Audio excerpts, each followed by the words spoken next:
अखिलेश यादव का एक्स पर पोस्ट, बोले अघोषित बिजली कटौती अब आप नहीं रोक सकते। नए प्लांट लगाना आपके बस में था ही नहीं।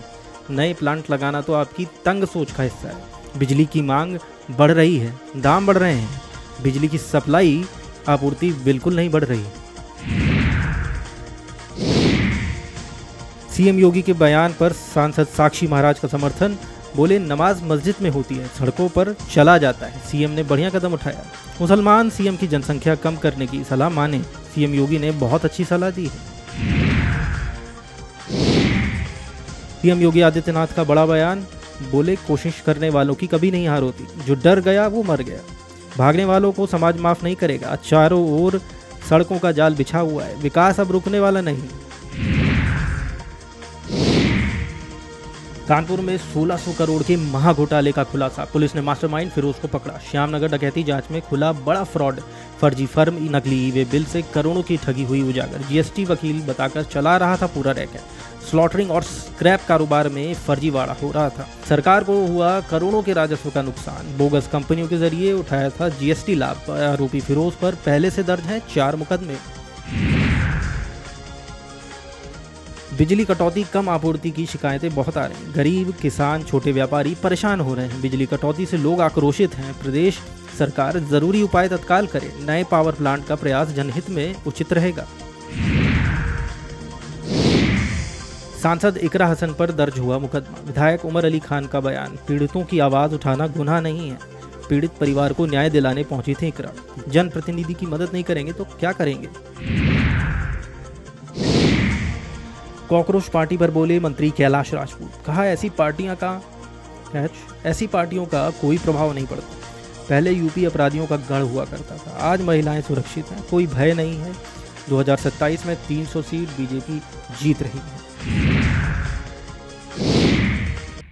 कॉकरोच जनता पार्टी पर बोले संजय राउत, कहा बीजेपी कॉकरोच जनता पार्टी से डर गई है।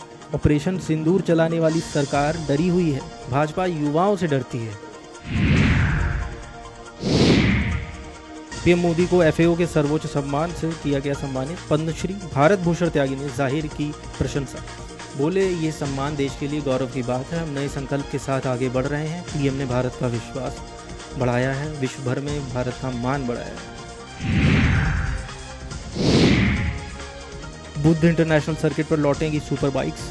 मोटो जीपी के बाद एशिया रोड रेसिंग की हो रही तैयारी। रेसिंग चैंपियनशिप के आयोजन के प्रयास शुरू हो गए हैं। एवीडब्ल्यू ग्लोबल के प्रस्ताव पर रिपोर्ट मांगी गई है। स्टेट ट्रांसफॉर्मेशन कमीशन ने ईडा से रिपोर्ट मांगी। 2023 के बाद फिर लौट सकती है रफ्तार। यमुना प्राधिकरण ने 2020 में आवंटन रद्द कर दिया था।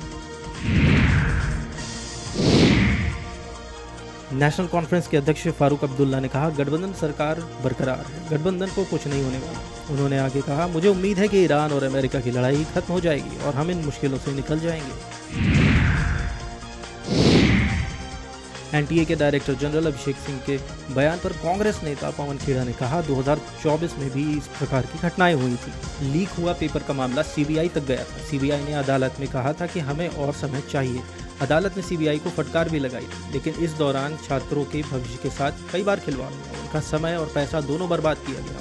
उनकी उम्मीदें खत्म कर दी गई। फिर से वही हो रहा है। सरकार पहले जानबूझकर गलतियां करती थी, फिर अपने आप को क्लीन चिट दिलवाती थी, फिर लोगों का ध्यान भटकाया जाता था, मुद्दे पर वापस नहीं लाया जाता है।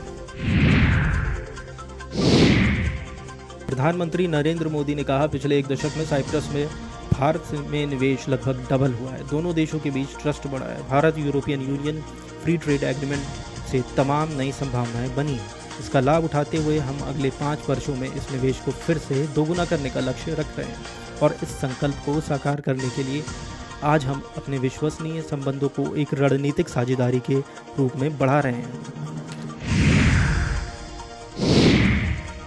कांग्रेस नेता शशि थरूर के बयान पर आरजेडी सांसद मनोज कुमार झा ने कहा सोशल मीडिया के दौर में हम अपना स्वर मुखर करने के लिए तरीकों का इस्तेमाल करते हैं। मैं सदन में कह चुका हूँ, सरकार की आलोचना देश की आलोचना नहीं होती।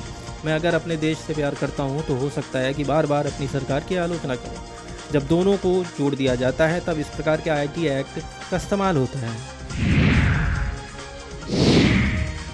बिहार सरकार में मंत्री दिलीप जायसवाल ने एनटीए चीफ के उस स्पष्टीकरण जिसमें उन्होंने नीट यूजी को लेकर बोला था, उस पर कहा केवल कुछ ही सवाल लीक हुए थे, पर जांच उसकी भी चल रही है। जब किसी चीज़ की जांच चल रही है तो उस बीच में किसी को बोलने की आवश्यकता नहीं। जांच प्रतिवेदन में जो भी आएगा वो साफ हो जाएगा। उत्तर प्रदेश सरकार के मंत्री कैलाश राजपूत के नीट यूजी 2026 पेपर लीक मामले पर कहा कि उसकी जांच हो रही है और अभी उस पर बोलने का कोई मतलब नहीं है। जब जांच हो जाएगी तब उस पर टिप्पणी करेंगे। उत्तर प्रदेश सरकार में मंत्री ओम प्रकाश राजभर ने कहा, जांच में कुछ प्रश्न लीक हुए हैं, पूरा पेपर लीक होने की बात ही नहीं सामने आई है। ऑल इंडिया इमाम एसोसिएशन के अध्यक्ष साजिद रशीदी ने हुमायूं कबीर के बयान पर कहा, वो सरकार के खिलाफ बोलता है ताकि नूरा कुश्ती चलती रहे। हुमायूं कबीर का कोई अस्तित्व नहीं। मैंने सुबह भी कहा कि ऐसे व्यक्ति को जेल में होना चाहिए था। सरकार ने एक आदेश जारी किया कि ऐसा नहीं करना है और वो वही काम कर रहा है। हम ऐसा करेंगे उनके खिलाफ तो हमारे ऊपर एफआईआर हो जाएगी। पहले टीएमसी ने उसे गोद में बैठा लिया था और अब बीजेपी ने उसे गोद में बैठा लिया। महाराष्ट्र सरकार में मंत्री नीतीश राणे ने कहा, अगर आप सरकारी जमीन पर अवैध घर मस्जिद बनाओगे तो उसे उखाड़कर फेंकना पड़ेगा। हम लोगों ने चुनाव में ही बता दिया था कि हमें यहाँ बांग्लादेशी और रोहिंग्या की गंदगी नहीं चाहिए। हम अपना वादा पूरा कर रहे हैं। सिर्फ बांद्रा में ही नहीं, और भी जगह पर बहुत साफ सफाई करनी है। सभी अवैध बांग्लादेशियों और रोहिंग्या को यहाँ से हटाना है। फिशा शर्मा के भाई हर्षित शर्मा ने बताया, हमें ये सूचना मिली है कि दोबारा पोस्टमार्टम की हमारी अपील स्वीकार कर ली गई है। शायद दिल्ली एम्स से एक टीम एम्स भोपाल आने वाली है। इसकी पुष्टि अभी नहीं हुई है। ये प्रक्रिया आगे होगी तब इस बारे में जानकारी दी जाएगी।